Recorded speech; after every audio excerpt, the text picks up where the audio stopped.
Well, there we have it. The official introduction, mid-sentence while we're talking in the background. Francis West, over to you, sir. This is your live stream. Thank you so much, Mac. And before I start, I always say thank you to Mac, because if it wasn't for him and his team, this would have never, ever, ever got off the ground. I can promise you that. So if you ever need help with LinkedIn streaming or doing these events, there's only one person to ask. So welcome, everybody. And today's our second event that we're doing LinkedIn Live. We do this every first Thursday of the month between 11 and 12. And a lot of people say to me, but Francis, what about the US market? So we'll come back to Daniel in a second.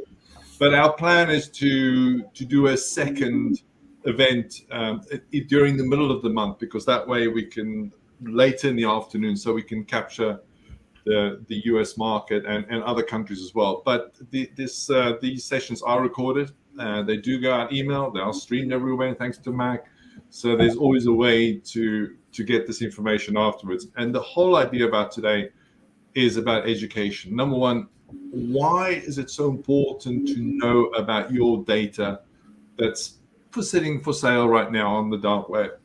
So, and of course, more important, what can you do about it? So we've got expert panels here, people and friends and clients, and our team, Ben, is here, and William, also another customer, also a very knowledgeable guy, does a lot of talks on cyber.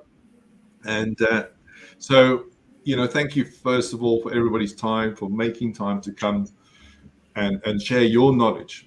So what is the dark web? Well, my version of the dark web is where you can buy child porn, you can buy AK-47s, you can buy any drug of choice and have it delivered to your house or office this afternoon. And on top of that, you can buy your Zoom password and your LinkedIn password and your, dare I say, your other account's password. And that's, of course, is not a problem if you do not ever use the same password for more than one account, because then it's okay. I can only hack into your LinkedIn account. And I think, Mac, we should maybe cover that, because we see a lot of people LinkedIn accounts getting hacked, isn't it? And how? So that's the whole session for today. If you stay to the end, which I'm sure you will, or listen to the end after today, we're going to share a lot of great sites and tips where you can use before you go to sleep to improve your security posture.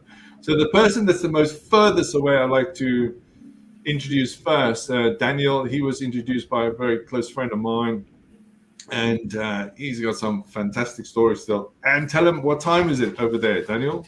Yes, we just passed 5 a.m. in Houston, Texas.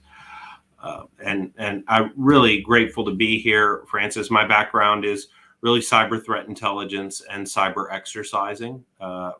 So, knowing what the bad guys do, who they target, why they target them, how they target them, and then also being able to design realistic scenarios to help leadership teams understand those threats experientially.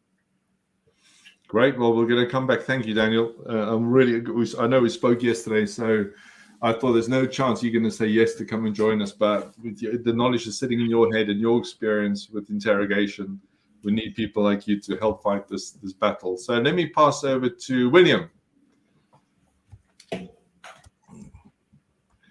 There's a £10 fine. We agreed. If you don't go off mute, there's a £10 fine for AppSafe. You're still on mute. Okay, it's gone up to £20 now. Almost. Have you got a problem with your mic? No, we're good. It's me being a dummy. Apologies. Okay. Hello, welcome everyone. And Francis, just add it to the invoice. Okay. Well, welcome everyone. I'm William from Lockdown Cybersecurity. I suppose we look at cyber holistically, and we have a slightly different lens that we apply, because our target market and that most of our audience are finance directors or CFOs, and we are very heavily linked into the role that accountants play and the role that finance and the board plays in overall organizational security. But because of our position and because of how our business operates, we look look at cyber across all different layers, and one of those layers is intelligence and what you can actually find out, what is available, and how to do that in a safe way as well, because you don't want to just jump into this. It has to be done with some level of caution and some level of understanding of what you're doing. So I think there's a really interesting area around the dark web and demystifying it for people of what that is. And thank you for inviting me today. Pleasure, William. We've spoken about this many times. So I'm sure you've got lots of stories to share in a minute. Let me pass over to Ben. Ben, welcome.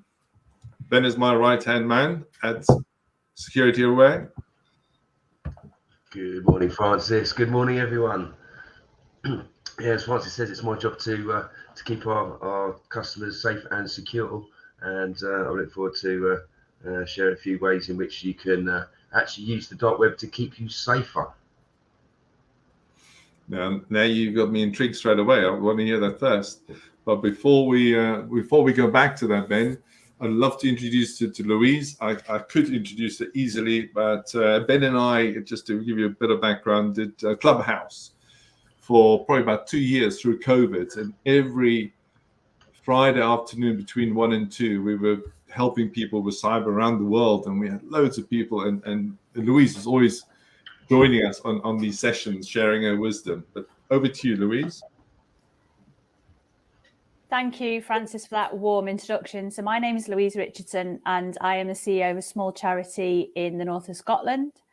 And we deliver health and safety education to children and young people and to the vulnerable in our communities. So one of the elements of that is cyber security, cyber resilience.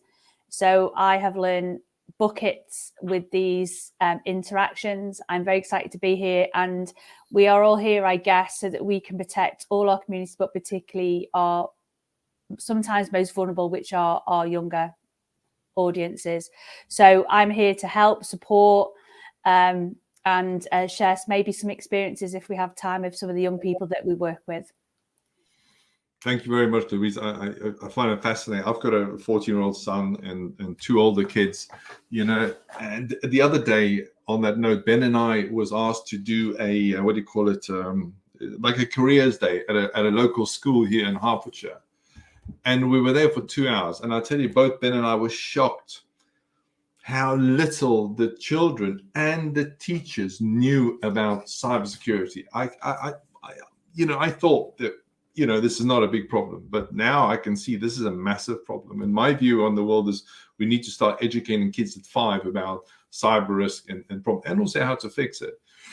So last but not least, Mac, you and I go back a long way. So please tell everybody what you do and why you're so good at helping us. So my name is Mac Laupscher, known as the LinkedIn expert purely because my clients labeled me that after several years of doing LinkedIn, both commercially and one-on-one, from small businesses to large corporates. And Francis and I ironically met at the beginning of the pandemic and hit it off very quickly when we both realized the massive dangers that were facing people as the pandemic hit, moving from corporate safe offices to working from home. And on LinkedIn, we see on a daily basis where people are approached by people to connect. And unfortunately, a lot of people just click accept. And this is where a lot of the reverse engineering happens.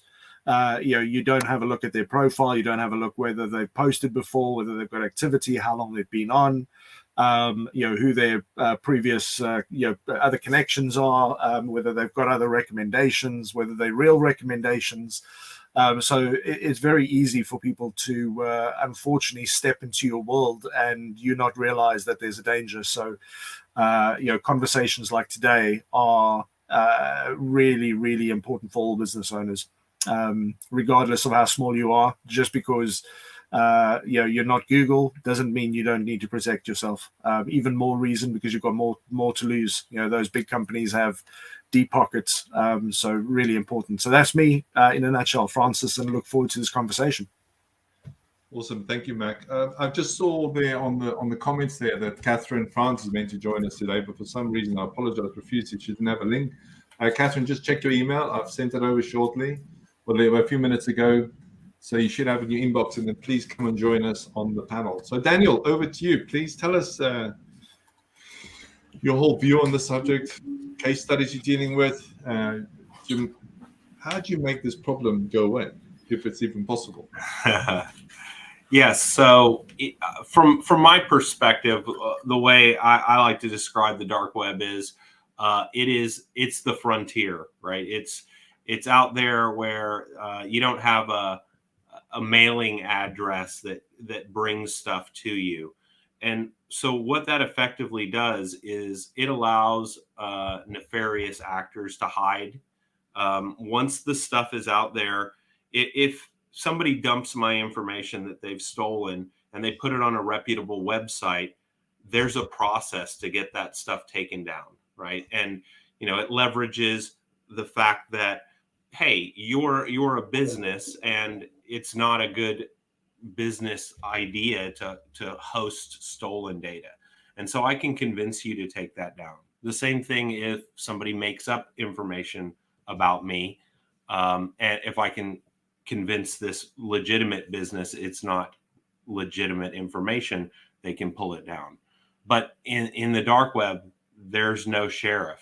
And so once that information is out there, it's really hard to get hold of. And like you were describing, Francis, all sorts of information is there that bad guys use to come after you. So if I wanted to do some research on somebody that I wanted to compromise, the things that I can find on the regular internet is, a good start. If I can find your address, if I can find that, it's just information that helps me create either social engineering or that helps me convince somebody else that I know you, right? So that they will tell me additional information. And a lot of that information is found in the dark web.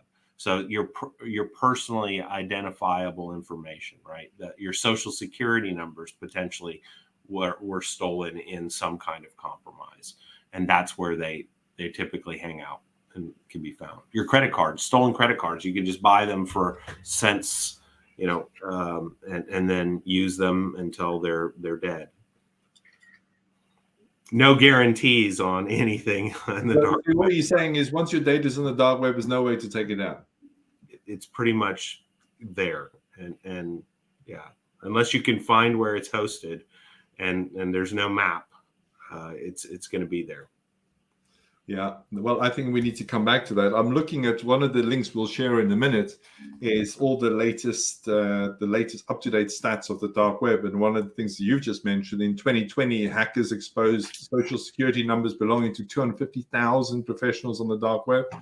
The source is government technology, but it goes, and obviously they also talk about the surface web only represents 4% of the internet, but I'll go through and share a lot more of those stats going on.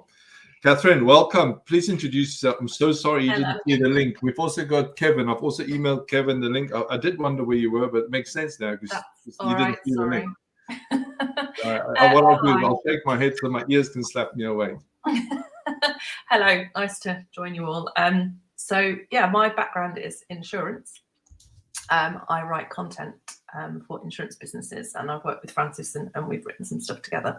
But obviously a lot of my clients are trying to explain the complexities of cyber insurance to their clients, and also trying to educate their clients on how they can build cyber insurance as just one tiny part of their cyber resilience.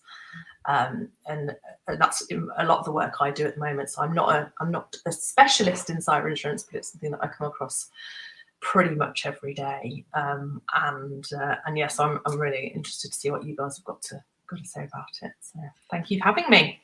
So do you think that insurance companies, just to put you on the spot, actually really understand the threat of the dark web to the people they insure?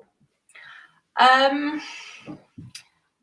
mean, you'd probably get a range. I think, yeah, there's ones that probably do and ones that don't. I think what they're getting probably, I don't know, better at, is that the right phrase? From talking to some cyber insurance real specialists, is that they have teams of people now who are always looking for their clients' data on the dark web, so they can actually alert their policy holder to the fact that they've had a breach, which they might not realize. So it's there's lots of gaps, I suppose. Cyber insurance is effectively after the event. Yeah, it's just designed to make stop a bad situation getting worse. What you need before that is all the risk management and the risk awareness of what your potential, what could potentially happen to you. So yeah, I think when you're talking to specialist insurers, then they're talking about the same kind of things that you're talking about in terms of the dark web. But hearing that once your data is exposed, it's stuck there is scary for everybody. Did you see, Catherine, a lot of I'm talking about the UK now, so maybe Daniel can tell us from a US perspective, but a lot of these credit agencies like Experian and all these are now offering a service on behalf to monitor your stuff online, which I think is a great idea. And that's the first tip of the day. If you use any of these things, please go and subscribe, because the reason why we live longer is because of early detection. That's my view on the world.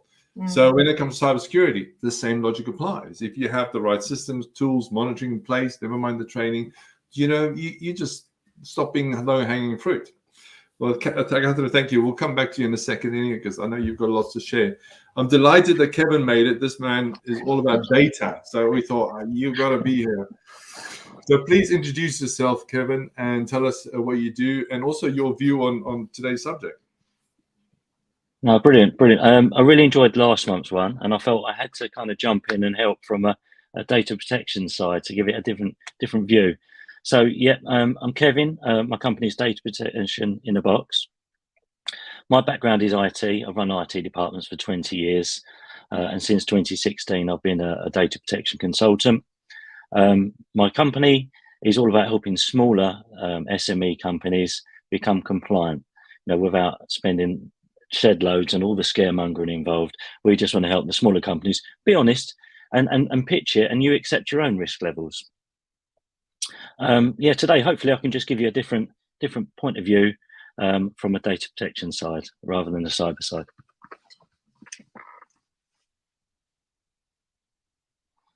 Yeah, far away. I'm really interested to hear, because my question I wrote down as you did your introduction is, so if somebody's data is lost, stolen, depends which way you look at it, are they falling foul of GDPR regulations, number one? And number two, should they be phoning the ICO when the data is sitting on the dark web for sale?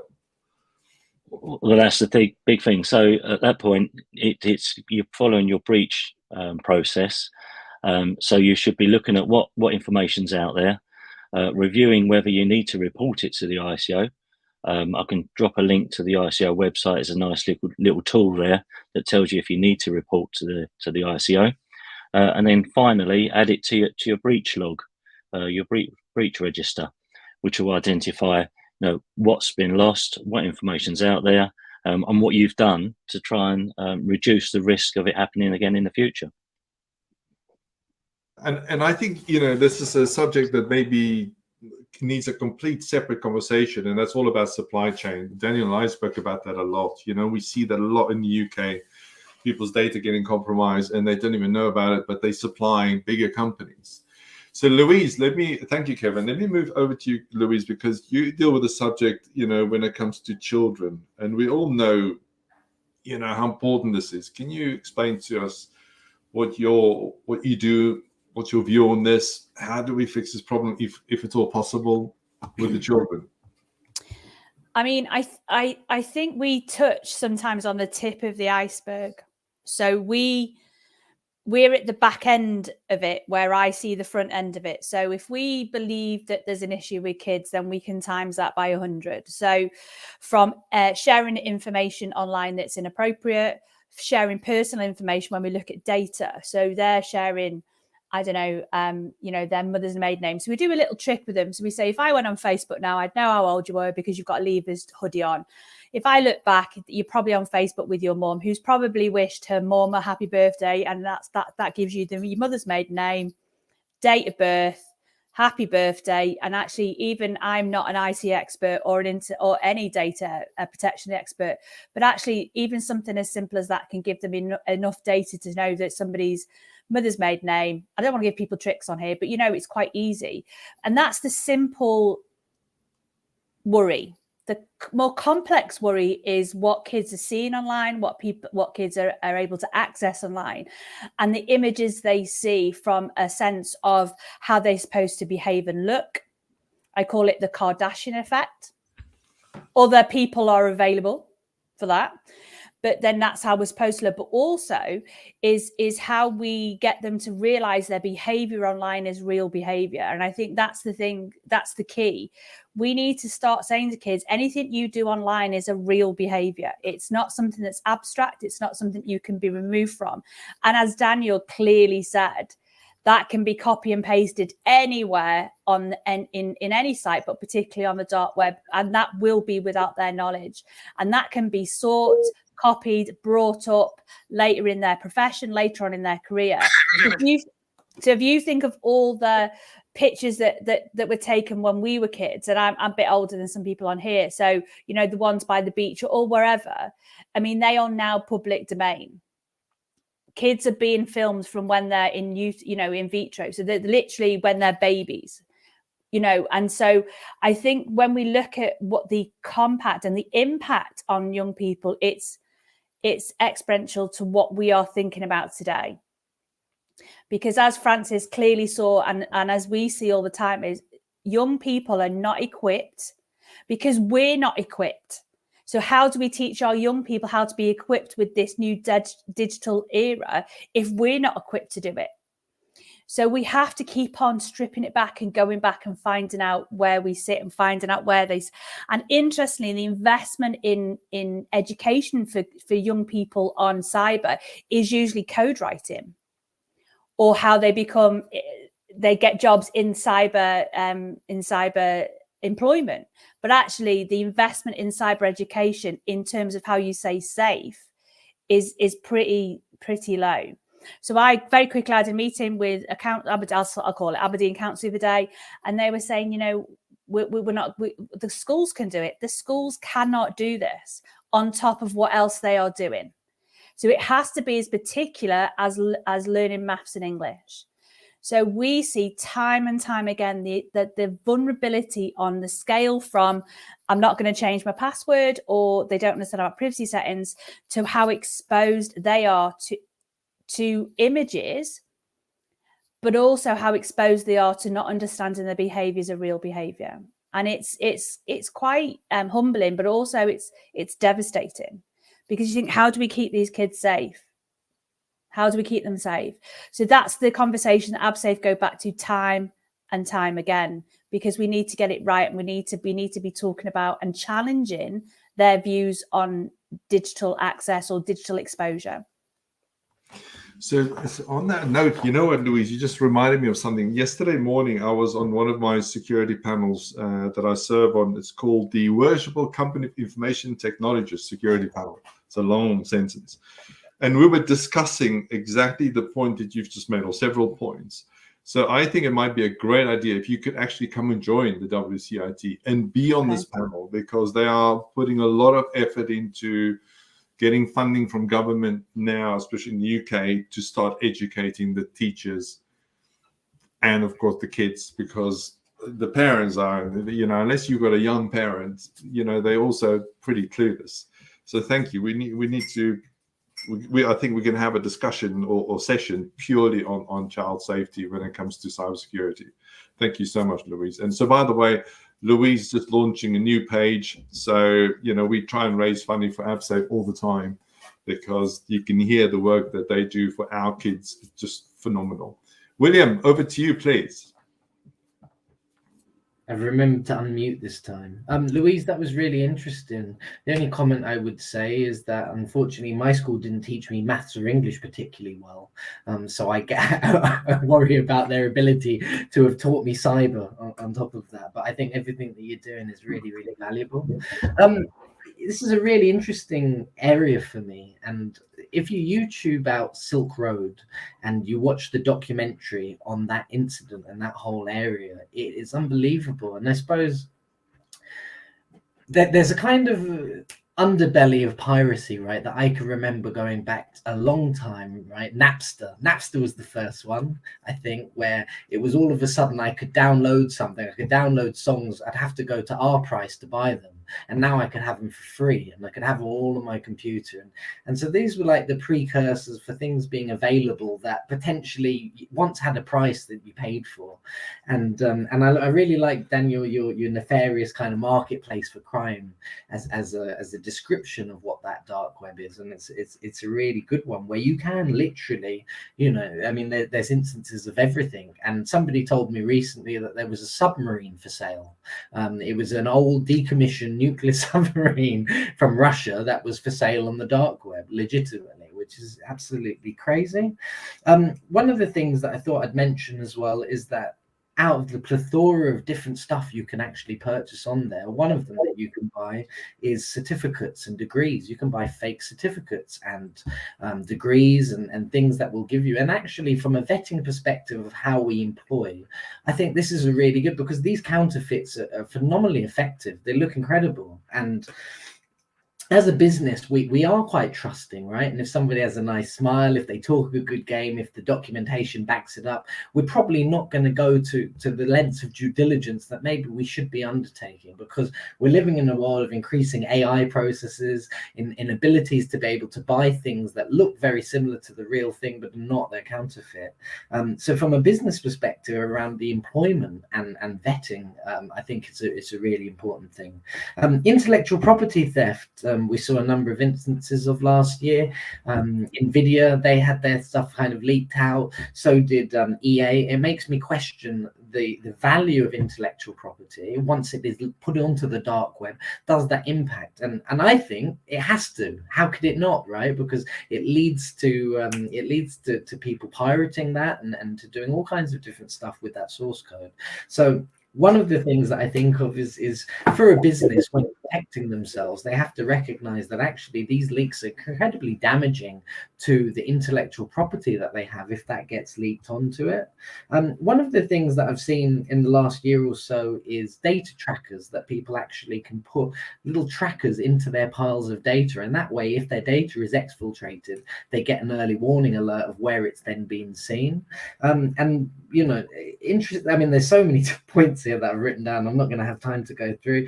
Lockbit was really interesting. That's a ransomware, crime as a service, essentially. And this is a big mechanism of what the dark web is the ability to communicate and to build relationships with criminal syndicates, with gangs that are looking basically to provide you with their software, and you go off and do it and they take a commission for it.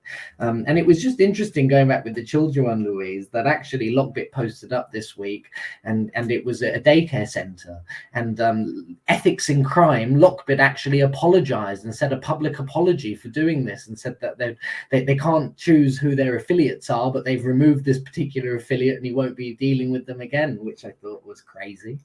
One thing I just want to leave with as well is that we're looking at a dark web solution. We've got partners for this. And one of the really cool things that they've been able to access is actually be able to scrape Telegram, 4chan and 8chan and Discord chats. And these forums, these messaging forums, are being used to discuss machinations of fraud. And this is what it is really, it's cyber fraud. So those mechanisms are really good. So being able to have this early warning where you can see we're being talked about, right? We're being discussed. Some of our data is being breached, and really understanding what that looks like is really important, because you could be at the other end of the scale. There was a large motor dealer got hit before Christmas. They came out publicly and said that no customer data had been taken during this process and that they were doing an investigation. It looked a little bit dubious even when they put the comment out. But one day later, when all their data got breached onto the dark web, it was just completely embarrassing, and also probably lead to a fine, because they said everything was fine too early and too presumptuous. So I think, we got to be careful.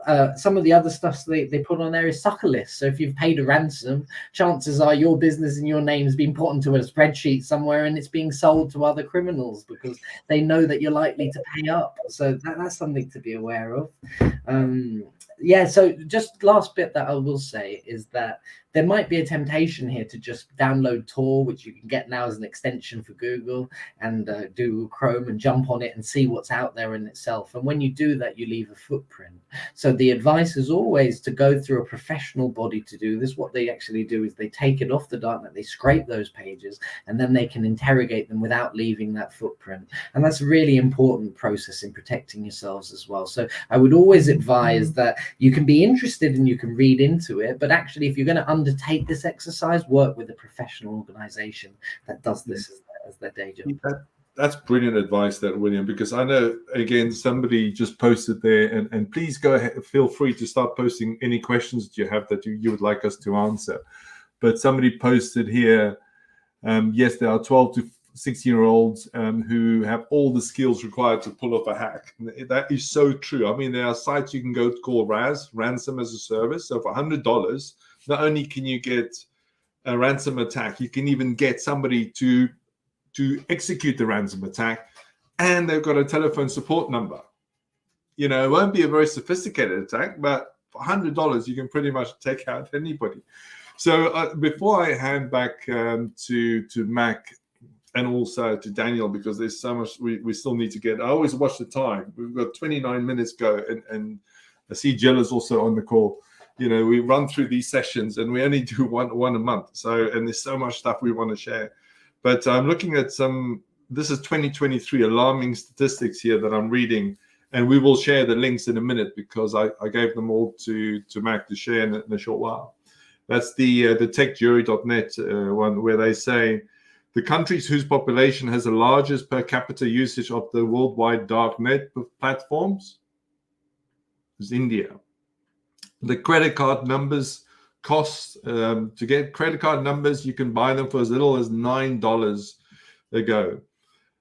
Payment data costs as little as $270 on the dark web. The dark web accounts for roughly 48% of the internet, and I mean the list goes on and on and on. You should go and have a look at this link and look at all the latest what's going on there.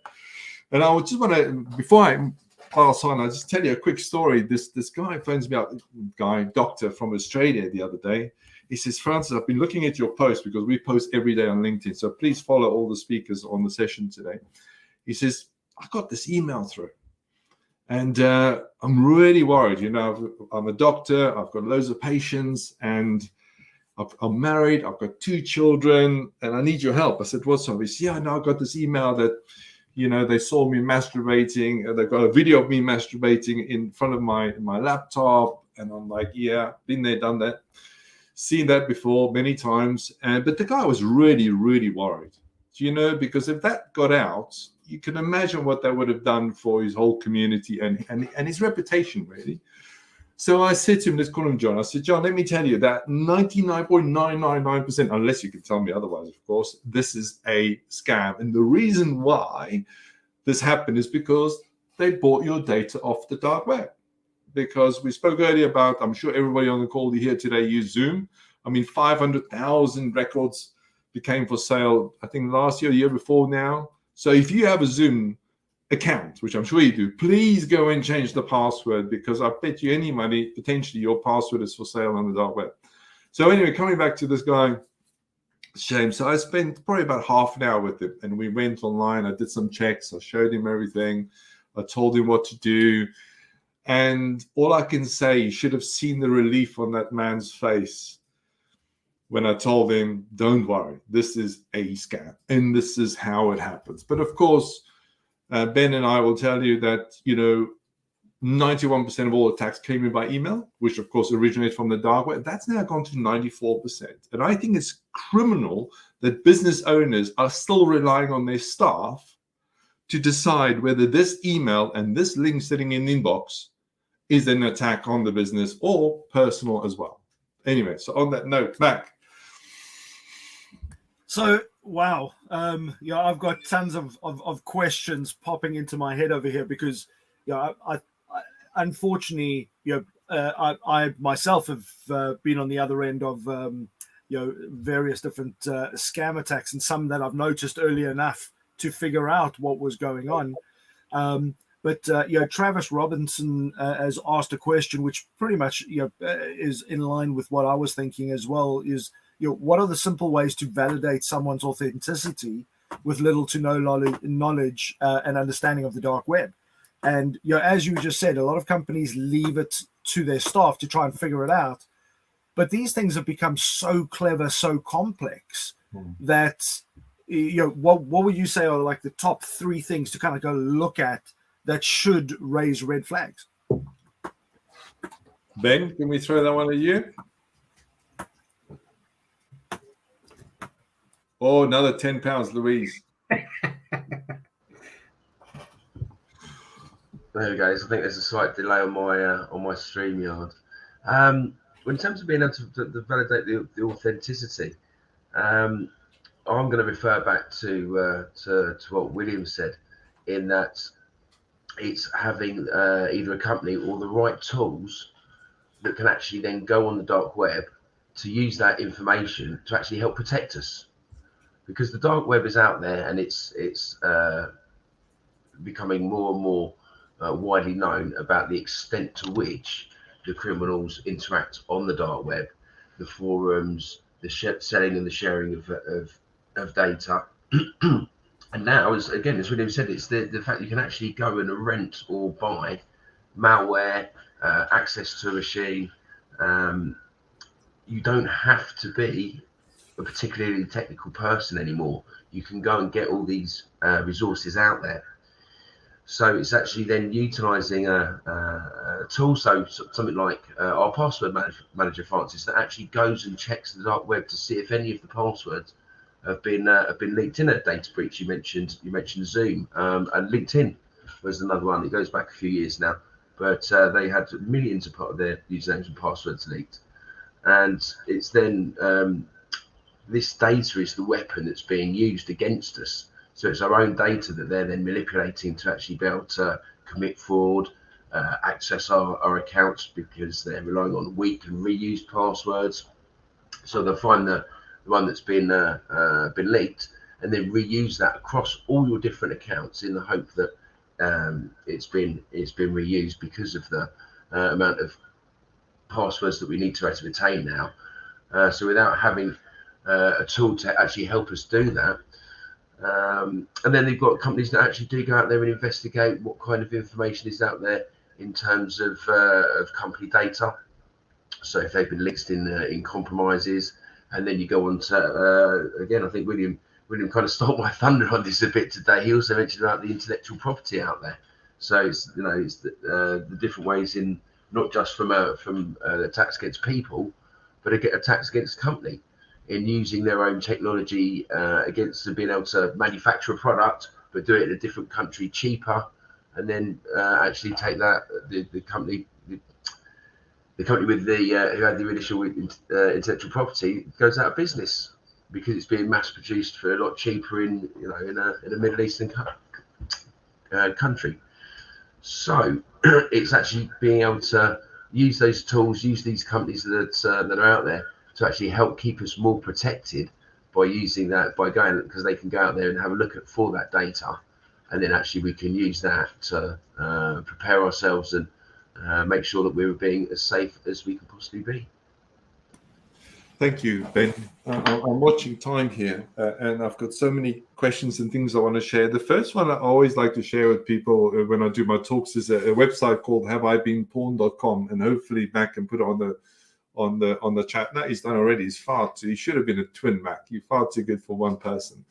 But yeah, so if you go into that website right now, and you were to type in your email address, and I urge you to do the same with your kids and your wife or your partner or your son, mother, or your family and your staff, do a whole session on this, and let them see what's currently out there about them, about their email accounts that they didn't even know about. And then, very important, right at the top, there's a section that says notify me, the second menu from the left, where you can then store your email address, and then they'll send you an email.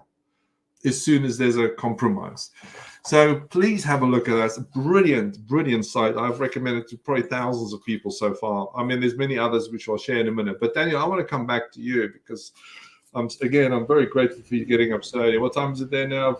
20 to 6 in the morning. This man has got so much knowledge around simulations and everything else. So when you do your simulations working with businesses, how do they take this whole concept of the dark web, and how do you get them to understand it, and of course how to mitigate the risks as a result of their data being leaked? And I've got another question for you at the same time is, do businesses in the US understand the value of their data that's being lost and I'm coming from an angle of M&A. So when the business is being sold, when the valuation is being put onto a business, do the evaluators actually look at what data of the business is currently for sale? Yeah, so great questions. Two at once. So you're challenging my early morning brain, aren't you?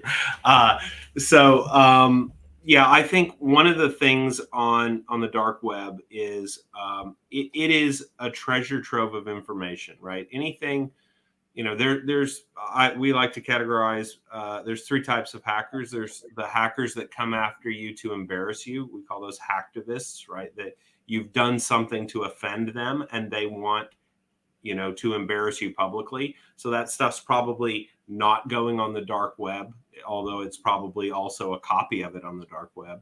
The criminals are looking to monetize, right? So what they steal from you, they're selling on the dark web. So that's where it's really a store there. And then the nation state threats, or the sponsored actors, are, sometimes that's stealing intellectual property to create businesses around that, again, like William said, put you out of business. And so really it depends on where they're coming from. But all of those groups go to the dark web for their tools.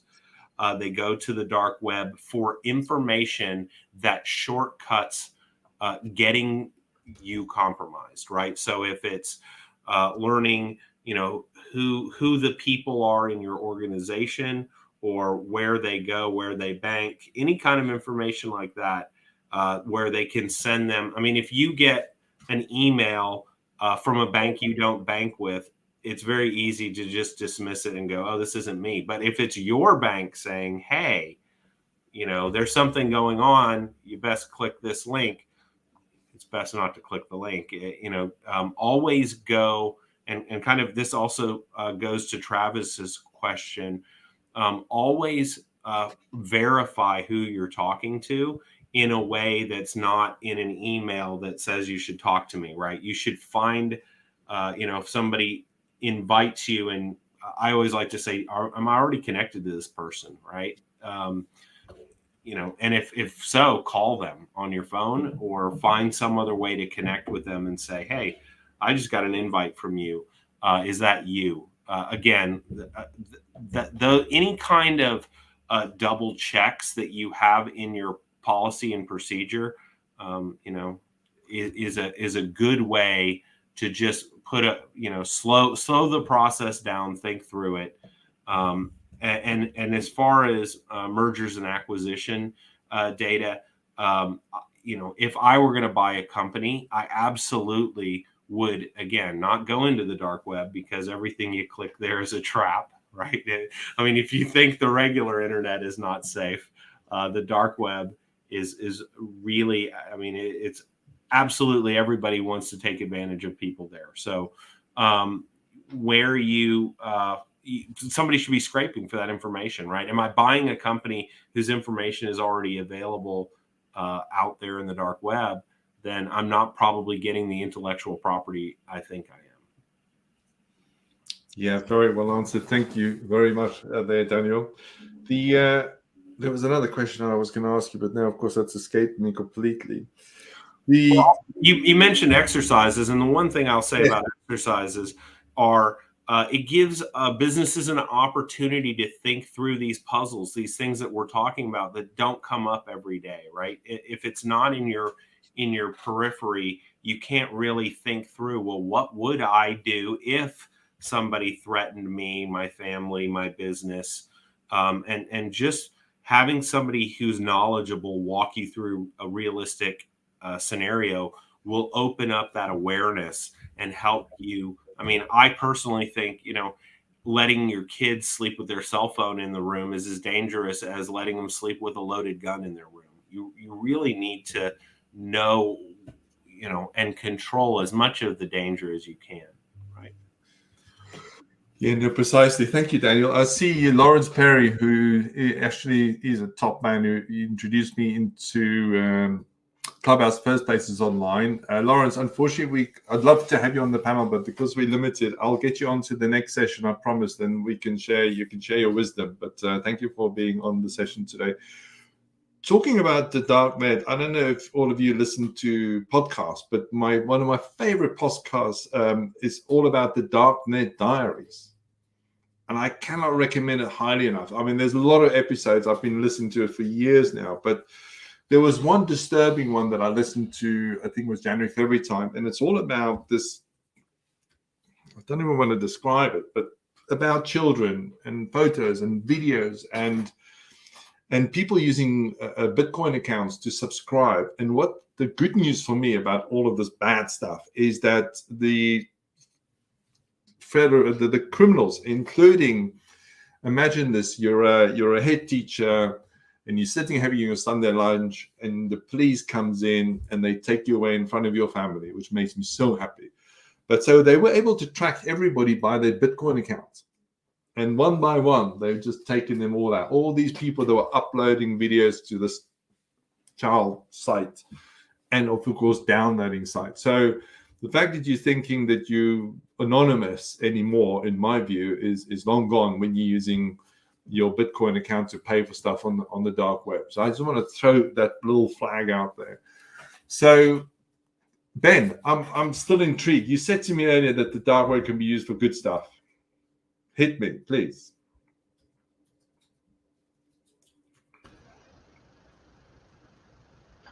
Right. Well, do you know what the dark web was initially created for, Francis? Tell us. It was to, oh, excuse me. It was to provide us a facility and a resource for people that were oppressed to be able to communicate. So it was actually done with good purposes, like most things that we find with technology. We've got cybercrime, and cybercrime now in fact accounts for more crime than all other crime put together. But it's only done off the back of something that's been incredibly powerful and has revolutionised the way we live our lives and do business, i.e. the internet. So the dark web was to be able to provide an encrypted platform for people to actually communicate. So journalists in countries that are covering human rights issues and people that are oppressed and activists. So it was actually to provide them with a resource in which they could get out to the outside world. But of course, there are always going to be people that then take advantage of that and then use it to their nefarious purposes, and that's how we now know of the dark web. But it was actually done for good and for reasons that had a positive benefit for people. But no, what I was saying about using the dark web to keep us safe, it's knowing that it's out there, Francis. So we can't change that. The data is out there. The dark web is out there. The criminals, we know they're using these resources on the dark web. So it's how we can then use that to be better prepared to keep ourselves safe. Hence, using the password manager that goes and checks your passwords. Hence, using a company that will go and check for resources on the web that might be referring to your company data. And then that way we can be better warned and better armed against the attackers. So we're using their own resources against them. Yeah. Very, very interesting. No, I know about it. It's a pity that it's obviously moved to the way it has. And that's why, we're here today to help people and to educate people.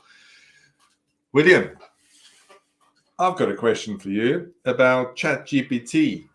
Oh, right. How is that working with the dark web? And yeah. I don't want to put words in your mouth. Tell me your thoughts. Yeah, it's really good. Ben, first of all, I love your bit there around it was used for communication. The road to hell is paved with good intentions, right? That's the saying. So it's quite applicable. You know, it dawned on me earlier when I was thinking that I think people think these are really new developments, and this is something that's happened in the last few years because it's exploded and it's the terminology is becoming better known. People understand the data, or have heard of it. People watch shows like Mr. Robot, and they watch things in the Darknet Diaries that you just signposted. But actually, you know, Morse code machine by Marcotti in 1903 was hacked. That was the start. And ransomware was created in 1989. These aren't new tools, right? It's not. It's actually reasonably mature, and these tools aren't that inaccessible. There are a number of different sophisticated attacks, and there are a number of ones that are not as sophisticated as you think, which goes back into the point that younger people can be using them. ChatGPT is a really interesting one. I saw it had a breach yesterday. I thought that was I could see that coming because people are throwing business documents into it and asking them to summarize them. They're highly confidential and sensitive, and for some people are just thinking we're too busy, right? We're too busy as workers. We've got too many plates to spin, so let's a computer do it for us and do the hard yards, and then we'll just review it. It sounds a brilliant idea, doesn't it? And we spoke about this previously, but in reality, actually, if you're throwing all your confidential information into their data farms and data servers and they get breached, you're losing all of your confidential information. The ability of AI and open AI is still not fully understood, and it's still experimental, I think, in many ways. But you know, what it does do poses a massive threat, whether you're asking it to write malicious code, whether you're asking it of which resources you can find out information on the internet. And usually you have to pose the question if I didn't want to find this information, where would I? You have to spin the question. But you know what it can be used for. Well, let me put it like this, right? These organizations and people that do this work are doing it every single day, right? It's a full-time job for them. And like anything that you do over and over and you research and it's practice and repetition, you get quite good at it. And so these people are really doing intelligence. They're doing reconnaissance on you as an individual. They're using your things like social media to build up a profile of your character and your personality. They're looking at company hierarchies. They're getting access via cloud accounts, right, to somebody's email, and then they're understanding the flow and the patterns and processes that you undertake, especially around financial payments or controls. So actually, they're doing a huge amount of intelligence on you before you hit. Most ransomware just goes into a discovery mode before it launches, right? Because it wants to understand your processes. So I think you have to flip it when we talk about intelligence and doing counterintelligence and using these resources to understand and unpick how we're being targeted, why we're being targeted, what their process is. That's really, really valuable, because at the other end, they're doing loads of intelligence on you. They're finding out when your IT director's in the air so they can launch an attack because they know that you're going to panic stations, right? So we really have to better understand the mindset. And going back just to finish on the one about OpenAI, well, you know, one of the things that we always had was this concept of look at the language, look at the grammar, look at review it, how close it is to the actual person. But if you're feeding in information and intelligence into these platforms and saying, this is the person, this is how they write their emails, this is how they phrase things, write an email in this style, asking for this, then all of a sudden you've almost got a perfect replica of how to then launch that's going to have value. And I think that's the big thing, is that actually we often thought we can trust what we see and we smell and we hear, but now we can't, right? We're going into days where actually we can't just believe everything that we see. Our senses can be tricked by technology. So this is going to play a bigger part, I think, in the dark web. I don't know which direction it's going to go and how it's going to swell and expand and propagate, but I think that we just have to be really, really aware, especially with this new waves of technology, that there's so many more convincing ways that we can be hit. Yeah, no, I agree with you. It's I think we only right here of the tip of the iceberg. We only smelling the coffee. So this is why we do what we do. We love it, the fact that we can protect small businesses or single, even home users with enterprise level protection all day long. The we've only got 5 minutes left, and we've still got to close properly. So, Mac, are there any other? I knew you've got loads of questions for us, but so I tell you what, whoever answers the questions, please answer them quickly. Yeah, I tell you what, there's so many questions. I think there are going to be so many more of these interviews and these lives, and what I would suggest people do is get involved. And when you see these events posted, go and put your comments and your questions there, so we can address those much more in a much more streamlined fashion on here, because a lot of the times there's so much information that to pick it all out, it's much easier if you can just get your questions. And Francis, I want to throw a spanner in the works just for future conversations, but I don't know if anybody has recently watched the docu-series on the news about the Milton Group.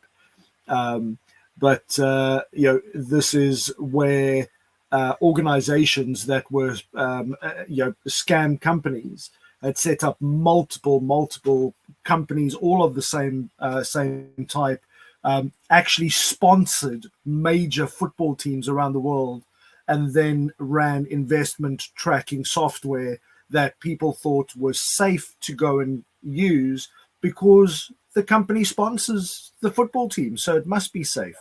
But in the meantime, one of the biggest scams pulled off in recent history. So I think maybe an interesting conversation in the future as well. It's funny you should say that, because I was thinking about our topic for next month, and I think it has to be online fraud. And how many directions. Again, last week we dealt with a lady's shame, and she was crying on the phone, and she's banking with one of these online banks, and this could be we need about 3 hours to discuss this topic, but she lost 50,000, and she runs a small a restaurant in Margate, and the bank said, tough, you press the pay now button. But if it was, and this is a little warning flag again for everybody, if you're using a well-known bank like Barclays, NatWest and all the others, your chances of getting your money back, it's much higher than using one of these free online banks, which is great, but I would think twice. You get what you pay for. So we have 3 minutes. Kevin, you haven't spoken. Hi guys. You have spoken, but you normally speak a lot more. Yeah, I know. I normally do, don't I? No, it's great to hear the stories. It's fantastic out there. Just on the online scams. Scam Interceptors, BBC, great program. It was on this week, and it's so dynamic. Someone was applying for a loan online, and the breach happened straight away when they got declined for the loan. Straight off to the dark web. Someone picked it up within minutes and sent a text message to the person that got declined for a loan. And at that point, they scammed them. So well worth a watch. I'd jump on that. It's on the BBC, on BBC Catch Up or whatever it is. Another one, just a quick one about the Chat GPT. Completely with you, William. Fantastic information. Witnessed this week where someone from a well-known car manufacturer was having problems with the programming for the system. Put it into Chat GPT. It kindly fixed the programming for him. But now the programming is freely available in Chat GPT for any other car manufacturers. It's so dangerous. It's so fast paced. We got to be on it. We can do a talk just on that. You should ask Ben. Final piece for me: if it's out there, it's out there. You're not going to get it back. It's gone. Everyone can get it. So thank you, Kevin. We've got 1 minute left. Can I first of all thank everybody who's taken the time to, number one, come and listen. Number two, to take part in the panel. If you would like to take part in the panel in future, just send us an email, francis.w@security-everywhere.com. And again, please follow the people that's on the session today, because they're all unique in what they do and the value they bring to people. So can I ask everybody with your final comment, as we've got 1 minute left, just to leave people with it. One tip. Daniel, start with you, and then Louise, and then Ben, Kevin. Brilliant. Yeah, for me, really, when it comes to the dark web, you just have to realize that everything you put out there, whether it's in ChatGPT or whether it's unprotected stuff that you let somebody touch, is there forever. You're not going to get it back. I think a fantastic point. Brilliant. Yeah. Ben.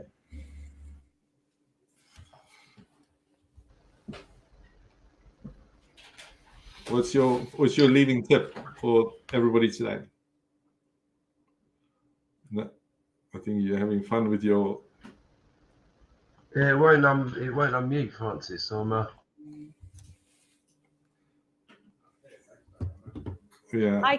I can go next if you want. Yeah, you go back then, Louise. Ben is having problems with his technology today. So every behavior you do online is a real behavior. That's what I want people to remember. Every time you click a button, every time you make a comment, every time you show your face, it's a real behavior. It's a real thing. Brilliant. Catherine. I think my top tip would be, is to, like I said earlier, is to incorporate cyber insurance into an overall approach to things. I think that my top tip would be, and I think this is a shift I'm seeing in the insurance industry, is you carry out due diligence on everybody you work with. Traditionally, you'd go to company's house, you'd check their accounts, you'd check their records. Now you need to be doing the same with their cyber security and actually doing the same level of due diligence. And I think there's going to be a real shift towards that. And I think that's vital, because every time you share your information or you work with a third party, you're spreading that risk. And I think having the skill to kind of identify all those processes and taking action would be what I think people need to look at now. Brilliant. Thank you, Catherine. Short but sweet. William? Yeah, to reiterate Kevin's there, once the horse is bolted, it's gone. But you can use the dark web as a mechanism to understand when people are planning to attack you. And that is a brilliant early warning sign. And just because I loved one of the comments in the chat that if it looks like a duck, walks like a duck, and quacks like a duck, it's probably OpenAI. Yeah. Mac? Wow, I think there's been so much value over here. For me, the key thing is don't just click. That's the just take a breath before you click, because more often than not, had you taken that breath, you would have noticed something was not right. So that's my tip for today. Francis, over to you. Thank you. I'll end with listen. No, I didn't miss anybody out. Is this a lot of people get done through invoice fraud, or what we call whaling, and especially whether it's business owners or whether it's parents or whether it's business partners. And my tip of the day is anything to do with finance, big transactions. The way to stop anybody from getting that money from you or doing a transaction that over email or text is go and stand in the middle of a rugby or football field and agree a 10-character word, because that will be 0 up to 9 or 1 up to 0, whichever one you want to go. And then whenever you are challenged with, whatever happens, say, I would like you to give me the 3rd and the 5th and the 7th, obviously not that one. And then if somebody can't give you that information, whether it's a child, a husband, a partner, or business colleague, then you know you're dealing with a scammer. It's that simple to fix this problem. And on that note, I wish you a lovely day. Yeah. One more thing. I know Kevin was just about to go and give his final tip before we finish off as well. Okay, go for it, Kevin. Sorry, just following on from Catherine's, completely, it's due diligence. And put in place documents and policies and procedures before it happens. It's not a case of if, it's when. Marvelous. Thank you, Kevin. Apologies for that. So remember, we're doing this every Thursday, at least the first Thursday of every month between 11 and 12 p.m. And we will do another session during the middle of the month for people abroad. But thank you for listening. Thank you for your time, and always be very safe. Cheers, everybody.